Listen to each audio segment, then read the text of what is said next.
and welcome to Mostly Minnesota Music Podcast Edition. I'm Ann Tracy. I'm here with my co-host, Heather Baker. Yes, and we are with Chadwick, Niles, Phillips. Welcome. Hello, Ann and Heather. Nice to meet you. Nice to be Nice, here.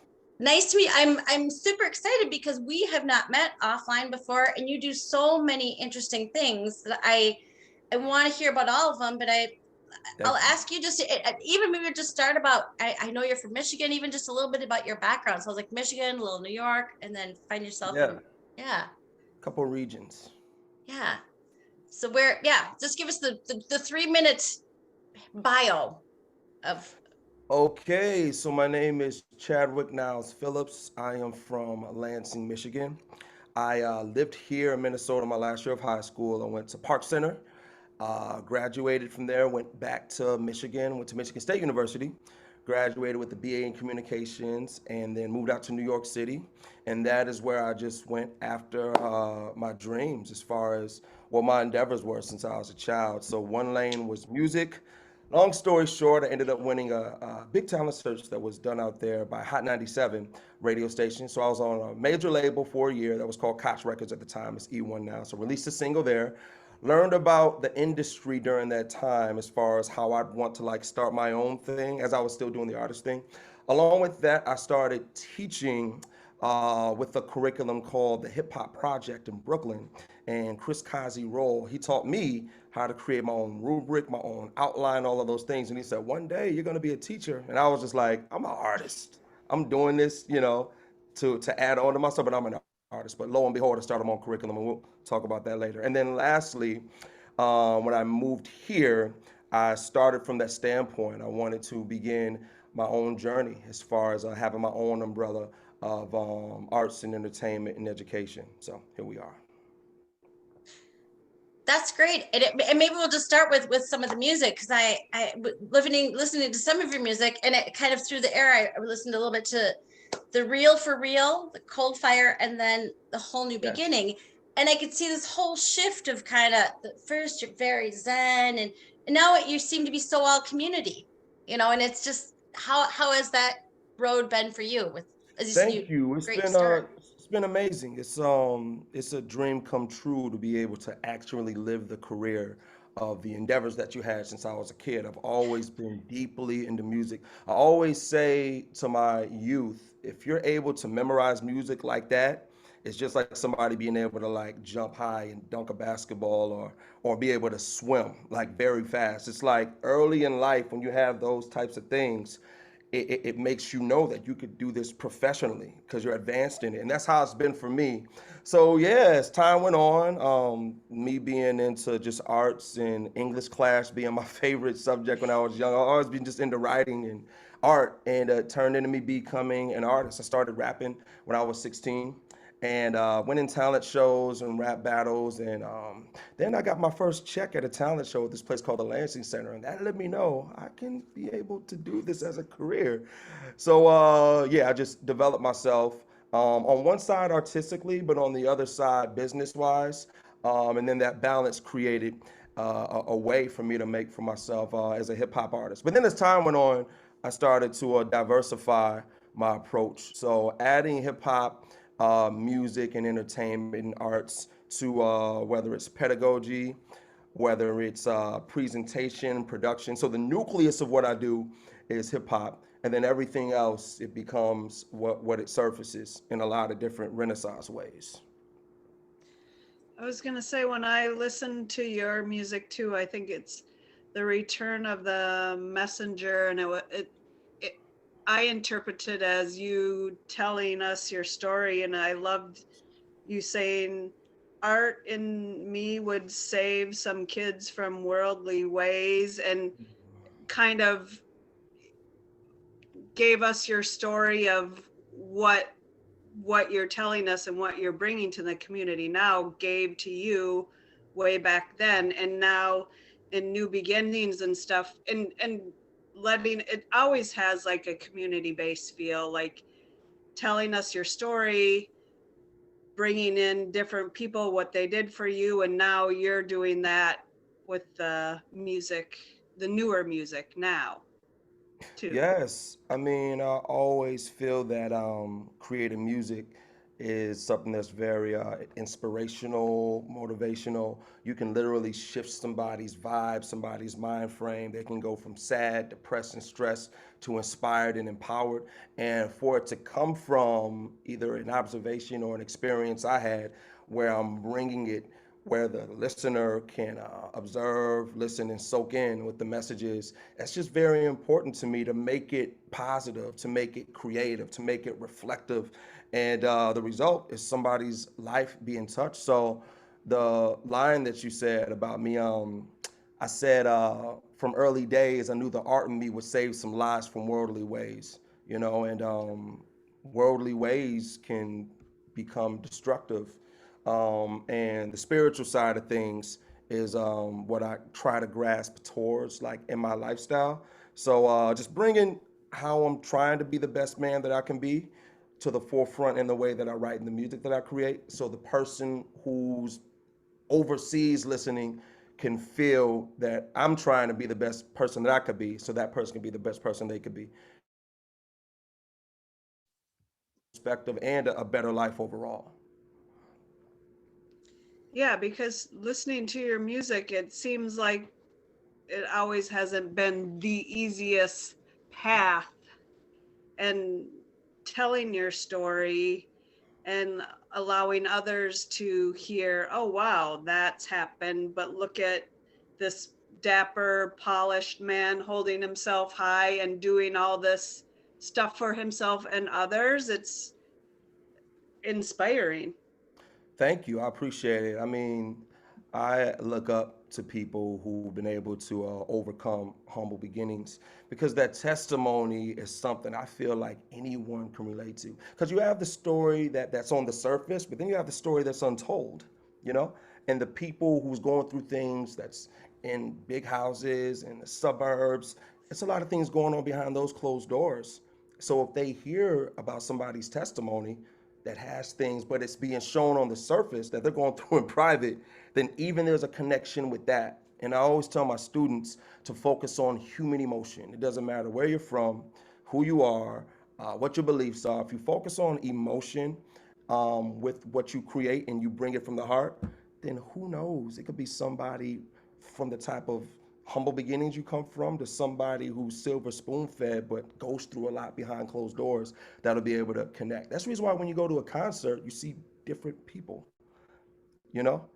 All of those people connected with that one artist in one way or another. So that's what art is to me. It's connection, soul to soul.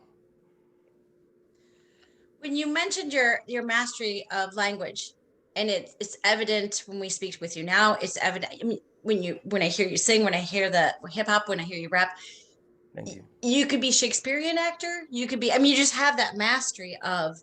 And is that? I want to know how much that ties in with getting to the personal story, getting to the story. Are they two complementary skills, or do they tie in Yeah, together? well, I have been coined a Renaissance man, you know? I mean, I could say it, but I'm more like if somebody else says it, that's what it is. Because when you give art, it's up to the interpretation of the world, no matter what you say about yourself.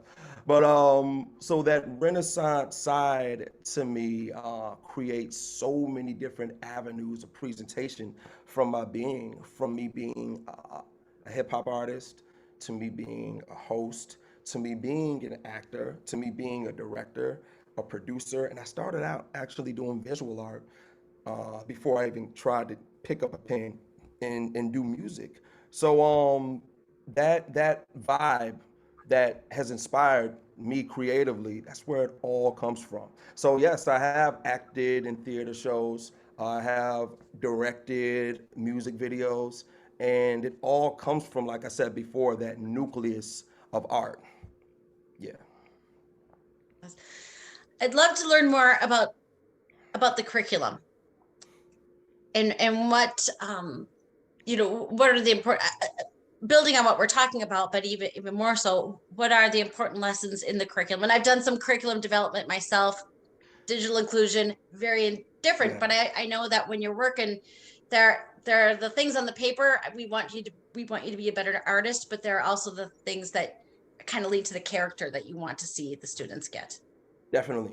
And so it's an art component and a life component. Art in the sense of you have youth and young people who have endeavors to have careers in so many different avenues of what they have endeavors for, whether it is music, dance, visual art, acting, so many things.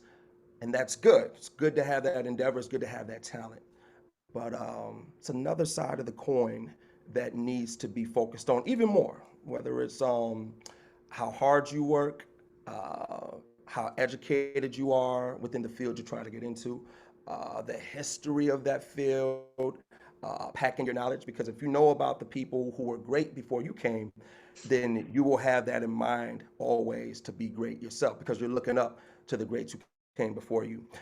Staying out of trouble, staying away from the wrong people and knowing how to interact and deal with people, especially in the world of the arts, because a lot of times in art, you're basically creating your own career. You have people who didn't graduate from college or get doctorates who became millionaires in the land of art. And I think it's because of them being able to master those aspects. I call it the engine. You have the way the car looks, it's shiny, it's polished. It could be a 2022 Corvette, Maserati, whatever.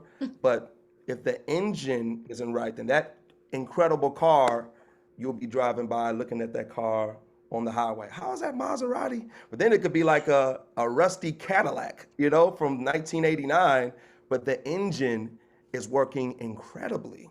So it's all about the inside and the things that people don't see, opposed to just the things that come easy. Because anyone could be talented, anyone could be great at an art, but if all of those other levels aren't balanced, then it's like Jenga. You could build it up, then out of nowhere it could tumble down. So yeah, so I teach those two sides: the art component, be a great artist, but even be a better person, be a balanced person, and someone who puts the best foot forward when it comes down to character and integrity. So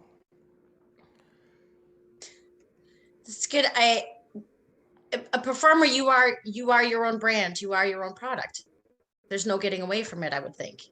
yeah, this is definitely true. So it's great to always present yourself in a way that reflects what you want your brand to be when you are the brand. So whether it's something I post or even a conversation that I have, I always have in mind the leadership component, because when you are an artist, there is a leadership factor to it. You are always being watched. So just always put your best foot forward and to be relative to the people, looking eye to eye with the people, opposed to looking down to the people. And I don't call it being a leader, I call it being a shepherd, because a shepherd guides the sheep, but is amongst the sheep, you know? And it's good to be called a leader too, but I just feel like it's not good to look at yourself as above the people that you're guiding, because you make mistakes just like them. And the more that they can relate with you from that angle, then I think that it's a better camaraderie. It's a better connection with the people that you're guiding. So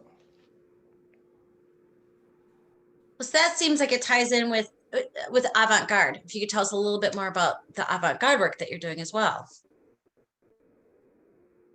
Yes, so the Avantgarde is a music arts and entertainment production company that gives a platform to artists within the lanes of eclectic entertainment. Eclectic in the sense of it's amazing, it's great, but it's not pop. I feel like pop art, music and entertainment always gets the spotlight, but then you have like artists who are different, who has a different type of sound, a different type of endeavor, different type of message that they're trying to bring that doesn't get that type of spotlight. So I don't put a spotlight on that side of the coin, because talent is talent regardless of how it's presented. So it's been around for roughly 6 years, and one side of it is putting on concerts that presents artists of the lanes of neo soul, hip hop, R&B, live instrumentation, spoken word poetry. Along with that, we do private events for companies. So I've worked with U.S. Bank, Target Corporation, Hennepin Theater Trust, so many different companies doing private events or themed events for them. And through the Avantgarde, I host events, and I released my album under the Avantgarde. So yeah, it's a company LLC that I've been able to flourish and grow with. And the best part about it is carrying on tradition of the movements that came before me. The word avant-garde means cutting edge, pioneering, and that's what I do. I'd like to carry that tradition on with the lane of the avant-garde. So Can I ask what you've found in yourself, or what propelled you to become this uh you know, host, producer, you know, all of the titles like that is not necessarily yeah. something, you know, usually people are like one track mind, where it seems like you've got 7 lanes and you do it well. It's not like you're lacking. So I want to hear a little bit of Thank your you. own story of that also.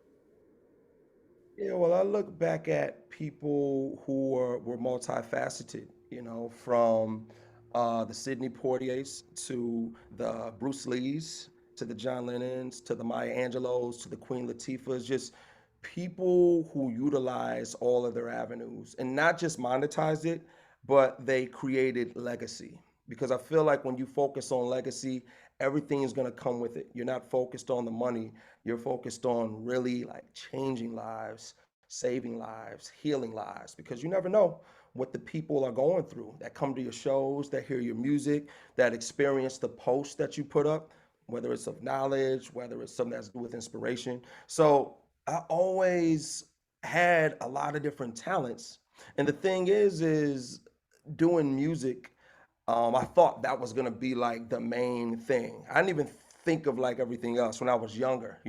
But as time went on, music actually became the last, I say, puzzle piece, because I started teaching, I started hosting, I started producing. I wasn't even thinking of doing music as an artist as a way to be like my primary career. So by the time I released my album and created it, everything else was already set. So now I use music as a tool to fuel all of the other lanes that I do. And what do you learn from the folks you teach that you bring to your music? I learn a lot. I think that as an artist, it is always good to write from a perspective of humility and to put yourself last in line and really observe the times, observe the people that you're writing for, observe the world, and just soak it in. And then when you squeeze it metaphorically, that means that you're releasing what you soaked in. Whatever I observe, I'm like a sponge. So when I write, record, and put it out, it's like I'm extracting what I intook. And so just when somebody says a song changed my life, that's all I need. When they say I was inspired, that's what it's all about. To me, that's what music, period, is about. It's so powerful. So it's such an honor and a blessing to be an artist. And some people have endeavors to be artists when they're younger and they end up not being able to make it as a career. So I don't take it for granted. I'm very humbled, honored, and thankful that I'm able to have a career within the same passion that I had when I was a child, what I wanted to do. So, It's amazing. I think of the line from A Whole New Beginning that I like is, we'll hold each other up, we'll hold each other accountable. And it seems like that is really the ethos that you're living, you know. yeah, I mean, that line is just human to me. It's like letting you know I'm as just as human as you. And I know everybody had at least one moment where it was somebody that they knew that they were going to hold accountable when they told them that they were going to do something. But on the flip side, you're a human being just like that person. So when I said that, it was like a personal, I think that line could actually make someone a fan of mine just because it's like, okay, this guy right here So let's hold each other accountable. He's talking to me like he knows me. Does he know me? Yeah. So No, you know what makes me think? There's someone I need to know. yeah, yeah. Thank you. And I think particularly in the community that we live right now, I think we're learning to hold each other accountable, Oh my gosh. in 1,000 different ways. Can we multiply that by 1,000? Multiply by 1,000,000? Yeah. Yeah. These times are, yeah, very interesting times. Yeah. But I think that that song in particular speaks to it in a very uplifting way. Like, see the opportunity in the time that we're in. You are right. You're very right. I think when you're an optimist by nature, it helps you navigate through life. Along with that, it makes you enthused to bring that light within you when times get dark. I think optimists are here to bring healing, to bring reassurance, to bring guidance. And I label myself as an optimist. I always say, don't let the hell around you affect the paradise within you. So me being optimistic and positive and happy, that's actually like my decision. Like, so when I realize that nothing outside is going to tear down that light within, then it's like, wow, even though it's a pandemic right now, I can still focus on all the blessings that I have. And with that, I can bring a positive message and let people know. I mean, yeah, some confusing times, but you do have a roof over your head. You do have your eyesight. You do, like, if you count your blessings, you feel rich like all the time, you know. And it could be way worse, and anything can happen like that. So I think the worse that times get, the more optimistic I become, and I don't let what the world tells me life is. I don't let that influence me to think that's what it is to me. And I think, like, with you, Ann, and with you, Heather, you have the freedom to feel like life is what it is to you, you know? So when you know you have that independence, when you understand it, sometimes it takes time to understand that, but when you do, it's such a unlocking of, it's just, you feel, it's just freedom. You feel so free because, you're not in the matrix. Talking to you, I see what a gift you must be in the classroom. Mm-hmm. Oh my gosh. I absolutely, like, I love making music, and I didn't picture myself being a teacher. It was just like, I'm an artist and all this stuff. But and that still is the case, but I absolutely love teaching. I'm a kid at heart. I'm very nostalgic minded, and there's nothing new under the sun. I mean, these kids are going through stuff that I went through when I was younger. So having that experience, but like you were saying earlier, Heather, my testimony of us being homeless at times, being on welfare, and having to dodge all the negatives at a very early age, and then being able to overcome it and become an entrepreneur and someone who could bring significance of positivity, progress, and success. That is a golden testimony. So when these kids are in the classes, and it doesn't even matter, like I said, culture, where they're from. Like I said, it's soul to soul. So when they see that testimony, but along with that, when I show respect to them initially, they feel like, okay, I can trust this man. And yeah, I just try to build on that with every class that I have. But along with that, I try to make it as fun as possible because I picture myself as an adolescent as I'm teaching. So like, how would I envision a teacher teaching me? Like, how was I when it was, okay, who's this teacher? Is this teacher hardworking? Is the teacher fun? So I try to mix all that up and just reflect who my favorite teachers were when I was a kid and when I was a teen and adolescent. So yeah. Well, and I know that you teach throughout the Twin Cities with the hip hop history and art, but I Yeah. see you're doing some online work with it as well now. Yeah, that goes back to what you were saying about finding bright elements during the pandemic, when things became more focused on being virtual. Took full advantage of it. I already had a curriculum, I already had things set, so I just sent out inquiries like everywhere. So I ended up teaching in St. Louis, in the Rockford district, Along with that, I am teaching with a program called BCFI, Building Child and Family Initiatives, in my hometown, Lansing, Michigan, virtually. We're actually about to start this upcoming Tuesday, and it'll be for the whole semester. So, like I told you, it's some dark times, but if you focus on the light, it could be a blessing in disguise in a lot of different ways. Yeah. It's got to be moving to be teaching in your own hometown, even remotely. I can't even explain it, especially during these times. Like, you don't know what these kids and these teens are going back to right when that Zoom meeting is over. You have no clue. So during the class, I try to bring as much optimism, as much energy, as much just everything is humanly possible, because that can bring some light to their world. Imagine being a kid during this pandemic. Just like you can't even imagine it. So I just try to be as powerful as possible in an uplifting way, along with teaching and all of that. And but you're right, I've had a ball, and my students have shown that they respect that, so I appreciate it.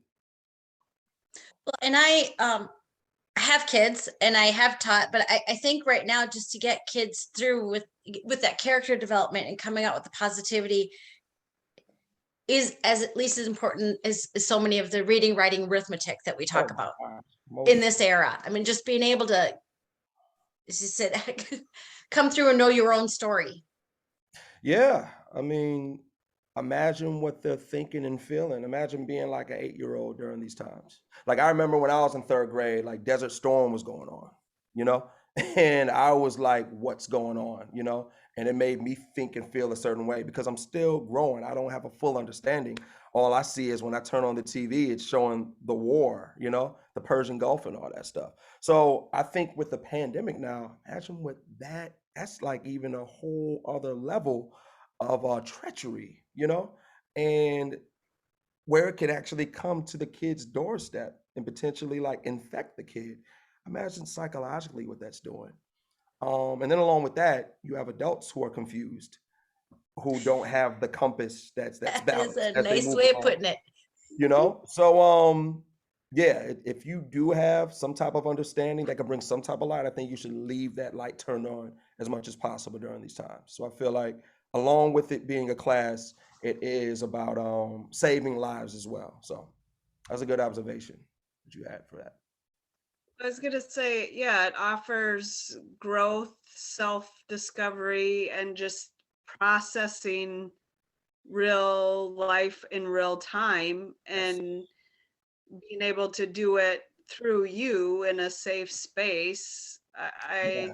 I kind of want to take your class right now Well, I here, do just because consulting for adults as well. So, you know, we I can make a feel, deal. yeah, I We can make a feel, deal. I'll okay, send you my outline and okay. inquiry and proposal and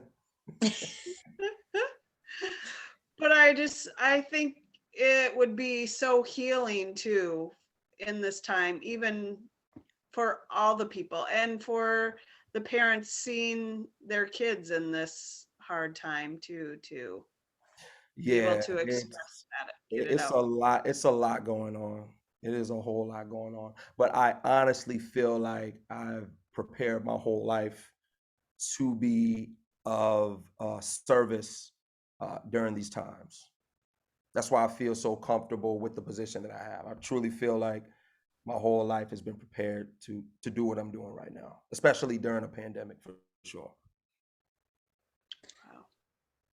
I'm in awe at that Yeah. statement. I mean, I applaud that. That's amazing Thank because you. that is really taking some lemons and making some lemonade. I mean, and I think you are the right person. I mean, Thank you. that's amazing to hear.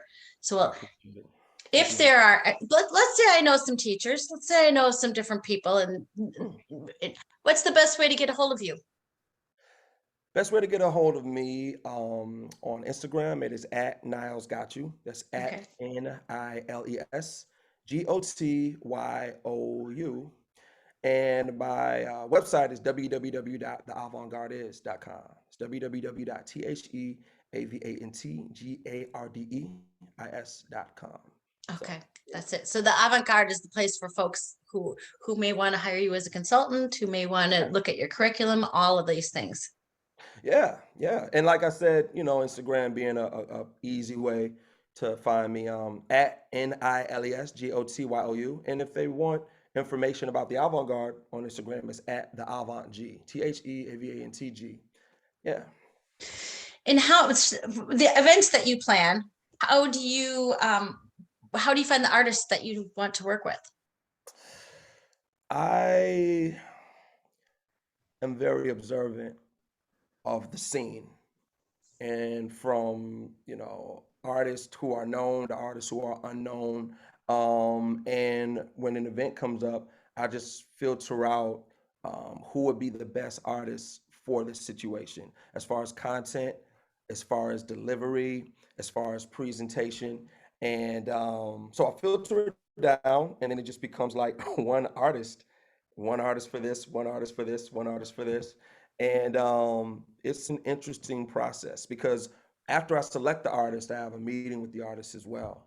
And then we just break down exactly what the best delivery is, because different shows has different demographics, different initiatives. So it's all about being flexible and diverse with the approach of producing an event. So yeah. That's great. You just had the MLK Music Show, and it's a great group that you had there. Thank you. I appreciate it. We had a lot of fun. Thanks to the Doris Duke Foundation, the People's Center, and Springboard for the Arts for sponsoring it. And like you said, taking lemons and making lemonade. We made a look like a television production Yeah. out of a virtual presentation, and to do it for MLK, who sacrificed his life for us to have rights. That's what it's all about, being on the right side of history. Um, this Doing an event like this is a part of being on the right side of history, and legacy and legendary with what I do. Nice. And then finally, for your music, where is the Instagram the best place for people to find for that too? Yeah, Niles got you on Instagram. NILESGOTYOU. Very Love that easy, rolls consistent off the branding. tongue easily. Niles got you. And yeah, I'm working on new material. I have been Grammy nominated in 2021 for a song, thank you, called Superhero. That's an ode to Chadwick Boseman, the brother who acted, unfortunately passed away not too long ago. He was on Black Panther. We got Grammy nominated for that. So that set a great precedent for this year and just everything moving forward musically. So new music coming very soon. Nice. It's been a delight to talk to you. You are a shining star in a dark time. Thank you, Ann. I appreciate that. And it's just all about bringing inspiration. That's what it's all about. Motivation, inspiration, and progression and healing through the things that we are great at. That's what it's all about. Well, and you do it with grace and aplomb. You just watching you, listening to you is so much fun. I can only, as Heather said, it'd be fun to. I don't want to get graded, but I'd like to be in the back of the classroom seeing how it's done. Well, like I said, I could send you both a proposal inquiry, and I do consulting as well as a private agency. So nice. Let's make a deal. Perfect. Yeah. Thank you for joining us, and thank you for your time. Thank you for your work and your service. Thank you. I appreciate it. And just shout outs to Minnesota mostly. Y'all do so much for our community, and it's great to have these types of platforms for what we do. So we appreciate it. I speak on behalf of all Minnesota artists and entrepreneurs. Thank you. Thank you, Minnesota mostly. We appreciate you. That's awesome. Thank you.